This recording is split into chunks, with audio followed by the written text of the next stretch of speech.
and welcome to the Bible for Worship here at St. Paul Lutheran Church this fourth Sunday of Easter, when our scripture lesson is written in the Gospel according to John, the 10th chapter, verses 11 through 18.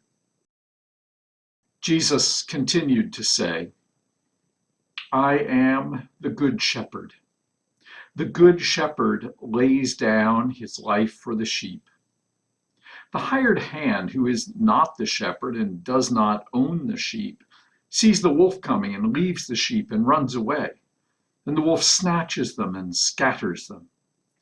The hired hand runs away because a hired hand does not care for the sheep. I am the Good Shepherd. I know my own, and my own know me, just as the Father knows me, and I know the Father.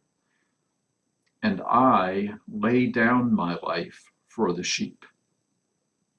I have other sheep that do not belong to this fold. I must bring them also, and they will listen to my voice. So there will be one flock, one shepherd.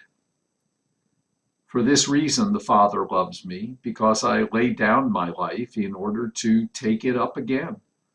No one takes it from me, but I lay it down of my own accord. I have power to lay it down, and I have power to take it up again. I have received this command from my Father." The Gospel of the Lord. Thanks be to God.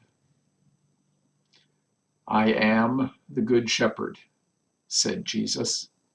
And each year on this fourth Sunday of Easter, we read something about the Good Shepherd, Jesus, a figure who is so very well known to many in the church and even outside the church. Artwork of Jesus as the shepherd, the shepherd's crook that bishops are given as a sign of their both authority and servanthood as those who care for the sheep, the flock within their diocese or synod or their own regional arena. We know the pictures of the shepherd who goes after the one that is lost, leaving the 99. And we can picture that painting of Jesus returning with the one sheep over his shoulders. So compassionate, so gentle, so caring. And in John's presentation here, so self-sacrificing. All of this takes on deeper dimensions when we consider that in biblical Israel and its scriptures, there is a familiar figure of the bad shepherd, to whom the good shepherd stands in contrast. The bad shepherd, say the prophets, Jeremiah and Ezekiel especially, the bad prophets are the kings who abused their power and their office, who neglected the sheep, the people of their nation, the people of God.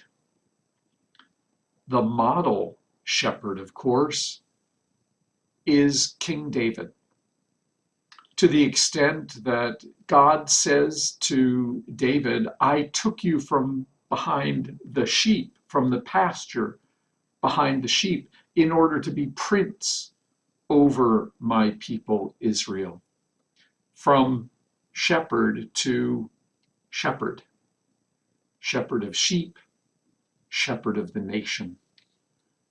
One could think also of Jesus calling those who were fishers, moving from fishers of fish to fishers of people. And of course, David, as the sweet psalmist of Israel, is associated with Psalm 23, "The Lord is my shepherd." And there we come back again to Jeremiah and Ezekiel. Jeremiah chapter 3:15 makes it clear that the shepherds, the bad shepherds, are the kings who have abused the people. And in chapter 23 of Jeremiah, they come in for criticism once again, as they do in Ezekiel. But in Ezekiel 34, it becomes clear that God promises those who have been scattered into exile because of the failures of their rulers, the shepherds, that God will be the shepherd. God will restore the people to their land and their nation, and God will lead them as a shepherd leads the sheep. So the notion of God bringing a good shepherd for God's people is nothing new. It stands in contrast to these images of the bad shepherds of old. And yet John, as a gospel writer presenting these words of Jesus, introduces, I think, yet another dimension when, from the very outset of this reading, Jesus says, I lay down my life for the sheep. The comparison between the good shepherd and the hired hand is nothing extraordinary, but the notion that the good shepherd lays down his life for the sheep, well, that's rather unprecedented, actually. And the fact that Jesus goes on to say that he must gather those who are of a different flock and bring them along as well, and they will listen to his voice, so that there will be one flock and one shepherd. Images of this shepherd not only being Israel's, which is perfectly understandable and expected, but also now opening a new chapter in that image, as this shepherd gathers also those from the wider nations, from the Gentiles. And that reference toward the end of this passage to Jesus saying that his death is entirely voluntary. No one takes his life from him. He lays it down of his own accord. He has the power to lay it down, and he has the power to take it up again. Power, a command given to him by his Father, the God of Israel.